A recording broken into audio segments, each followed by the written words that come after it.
आज इस वीडियो में हम ग्रुप के बारे में जानेंगे कि ग्रुप किसे कहते हैं। उसके साथ ही हम जानेंगे कि सेमी ग्रुप किसे कहते हैं, ग्रुपोइड किसे कहते हैं, मोनोइड किसे कहते हैं। ठीक है, तो सबसे पहले हम जानते हैं ग्रुप के बारे में कि ग्रुप किसे कहते हैं। तो N algebraic structure G, O where G be a non-empty set and O be the binary operations depend on the elements of G is said to be a group if it satisfies the following axioms. That is, एक ऐसा algebraic structure जिसमें G कोई non empty set है, O एक binary operations है। ठीक है, इसको हम ग्रुप तब कहेंगे, इस अलजेब्रिक स्ट्रक्चर को हम ग्रुप तब कहेंगे जब ये फॉलोइंग एक्सिम्स को सेटिस्फाइड करेगा। तो सबसे पहले क्लोजर एक्सिम्स। तो क्लोजर एक्सिम्स क्या कहता है कि कोई भी दो एलिमेंट अगर जी के हैं, for every A comma B belongs to G, तो A operation B belongs to G, that is A operation B भी जी का होना चाहिए। और एसोसिएटिव एक्सिम्स क्या कहता है, अगर for every A comma B comma C belongs to G, यानी कोई भी तीन एलिमेंट अगर हम जी के लें तो A operation B operation C, A operation B operation C बराबर होने चाहिए। और एग्जिस्टेंस ऑफ आइडेंटिटी क्या कहती है, कोई भी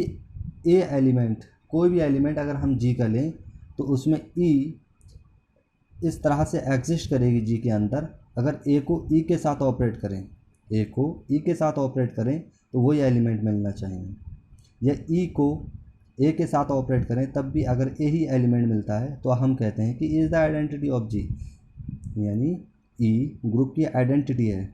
और इसके साथ ही एग्जिस्टेंस ऑफ इन्वर्स, ये क्या कहता है, कोई भी एलिमेंट अगर हम जी का लें तो ए इन्वर्स जी में इस तरह से बिलोंग करेगा कि ए को ए इन्वर्स के साथ अगर ऑपरेट करने पर आइडेंटिटी मिलती है, या ए इन्वर्स को ए के साथ ऑपरेट करने पर आइडेंटिटी मिलती है, तब हम कहेंगे कि A inverse is known as the inverse of A.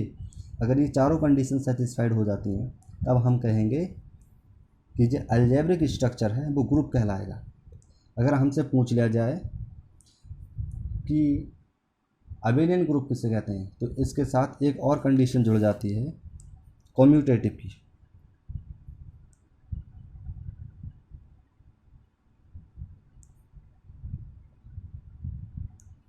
Commutative axioms,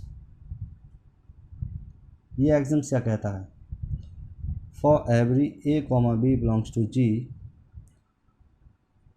A operation B बराबर B operation A, that is कोई भी दो एलिमेंट अगर हमने जी के लिए तो ए ऑपरेशन बी बराबर बी ऑपरेशन ए होना चाहिए, तब हम कहेंगे कि जो ग्रुप है ये अबेलियन ग्रुप कहलाएगा।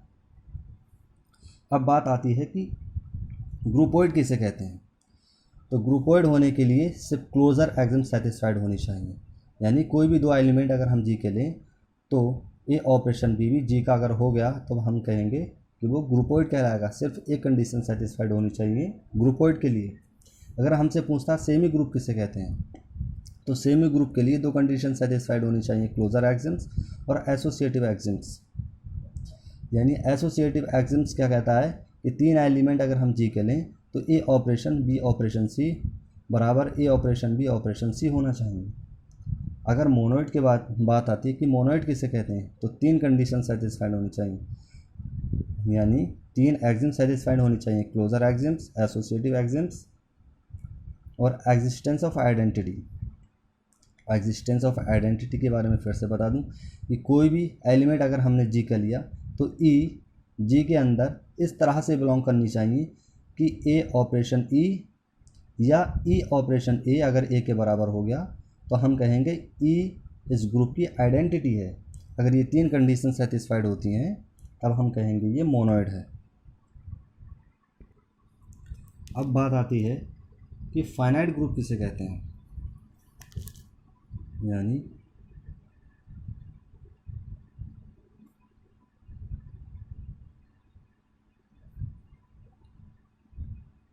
if a group G contains finite number of distinct elements then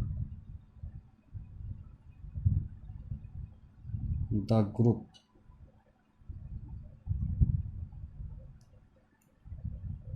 is called a finite group।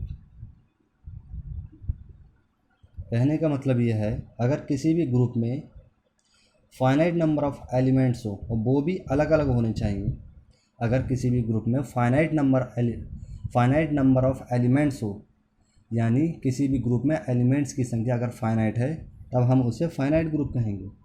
अगर किसी भी ग्रुप में नंबर ऑफ एलिमेंट्स की संख्या इनफाइनाइट है तब हम उसे इनफाइनाइट नंबर ऑफ ग्रुप कहेंगे।